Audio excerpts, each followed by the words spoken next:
xukuumaddu waxa ay si rasmi ah u go'aamisay in jamhuuriyadda Soomaaliland martigeliso munaasabadda xuska xeerka ciise oo ka qabsoomi doonta magaalada Sayla 14 Disembar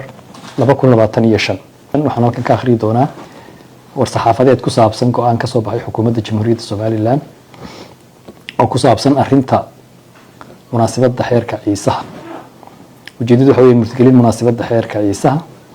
xukuumadda jamhuuriyadda Soomaaliland oo ku dhisan mabda'a nidaam dawladnimo casri ah oo waxtar u leh bulshada ku dhisan nidaam wada tashi iyo nabad ku wada noolaansho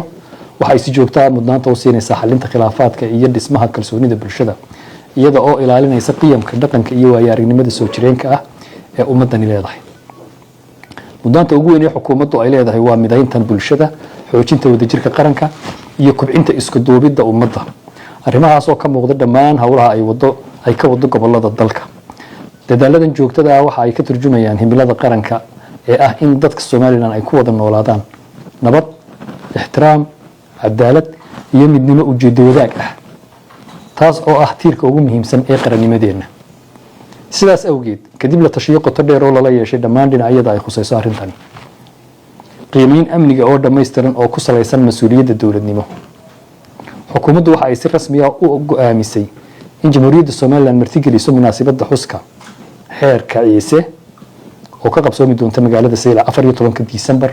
2025 go'aankani waxa uu cadeynayaa in xukuumaddu leedahay dhammaan mas'uuliyadda amniga qaranka xukuumadda jamhuuriyadda Soomaaliland ayaa iska leh mas'uuliyadda hagista maamulista fududeynta la socodka diyaarinta qabanqaabada munaasabaddan iyo sugidda ammaanka iyadoo ilaalinaysa xeerarka dalka habraacyada amniga sinaanta bulshada iyo qarannimada jamhuuriyadda Soomaaliland dastuurka jamhuuriyadda Soomaaliland waxa uu si cad u reebay jiritaan xuduudo beeleed marnaba mana ogolaan doono xuduud qabiil ama beele leedahay oo ka dhex samaysan jamhuuriyadda Soomaaliland taa waa qeyr dastuuri mana dhacayso mana dhici doonto hadda ka horna ma dhicin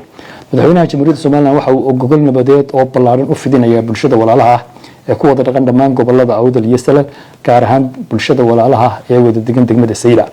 isagoo adkeynaya muhiimadda ay leedahay in la helo jawi ay ku kulmaan beelaha walaalaha si ay uga dhalato is-aaminaad bulsho iyo wada tashi ku dhisan maslaxadda guud ee dalka tallaabadani waxa ay astaan cad u tahay midnimada